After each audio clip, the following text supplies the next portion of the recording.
Welcome into another video and the final firing of the day. No surprise here. Jonathan Gannon out as head coach of the Arizona Cardinals.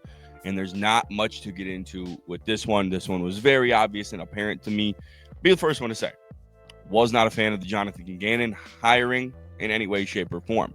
If you guys watch my Kevin Stefanski video or my Pete Carroll video or my Raheem Morris video, I talk about how franchises try to go back and forth on hiring defense, offense, because they're so afraid of making mistakes that they just made with the last coordinator or head coach that they hired. That's why they flop back and forth. You had Cliff Kingsbury, things didn't work out. They go defense here with Jonathan Gannon, and it felt like so Matt Eberflusy to me. Like it felt like exactly like Matt Eberflus. Like this guy comes in, you're not overly eager about the hire. At least he had like Super Bowl ties. Like at least he had that going for him. He was the defensive coordinator for a really good defense and a Super Bowl roster. Matt Eberflus didn't have that, but it felt so Eberflusy, just like corny, awkward, wasn't sure if he could lead men. You have this offense that is not reaching their peak, and you don't know if this is going to be the guy to kind of get them going in the right direction. Like, is he going to bring in the right coordinators to do so?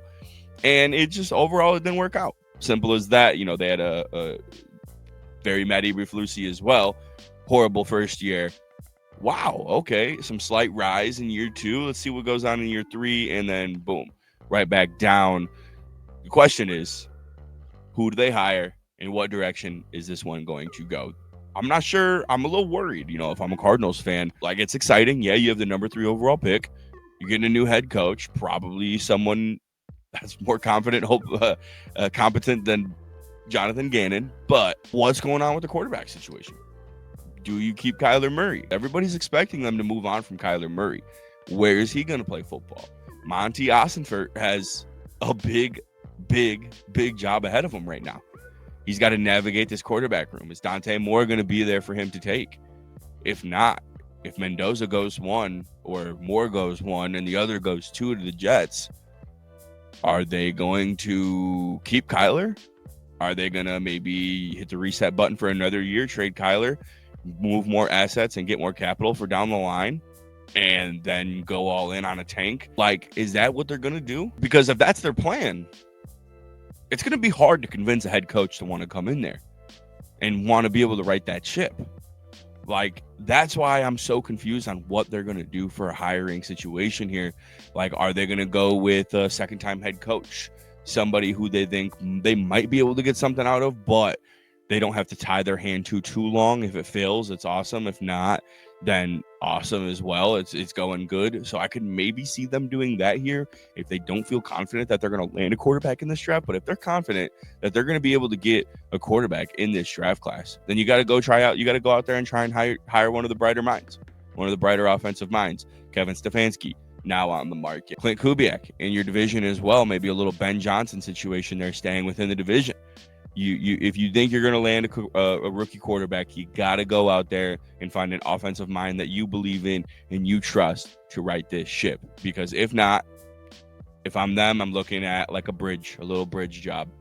Who do I think is out there right now that might be able to raise the bar on my franchise and really take me far? But at the same time, we're not going to absolutely give him a shit ton of money and tie ourselves to him for the next decade, you know? Because I don't know if there's a decade kind of guy out there on the market. You know, Stefanski, 2-time coach of the year.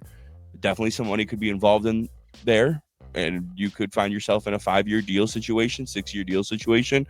Probably same with Kubiak. I could understand giving him a pretty large deal with some pretty good money. But outside of those two, I don't know if there's some massive money there. Maybe McCarthy. Maybe they go Mike McCarthy, see what they can do if they get a rookie quarterback. I don't think that's necessarily the worst thing in the world, but maybe they want to explore the option of keeping Kyler Murray and bringing in Mike McCarthy, who has really done a good job with quarterbacks. I mean, his resume is Aaron Rodgers, Brett Favre, and Dak Prescott. It's a pretty damn good resume. All 3 of them played really good football for the most part under Mike McCarthy. So maybe that's an option they explore. Maybe they don't have anybody on the market yet that, you know, they feel confident in, but I don't know. This is definitely not as like enticing as you would make it out to be, in my opinion, because you have to navigate the Kyler Murray situation. You have to navigate if you're going to be able to land one of the top 2 quarterbacks in this year's class. There's a lot of navigation that needs to be done. Monti Ossenfort has his work cut out for him this offseason.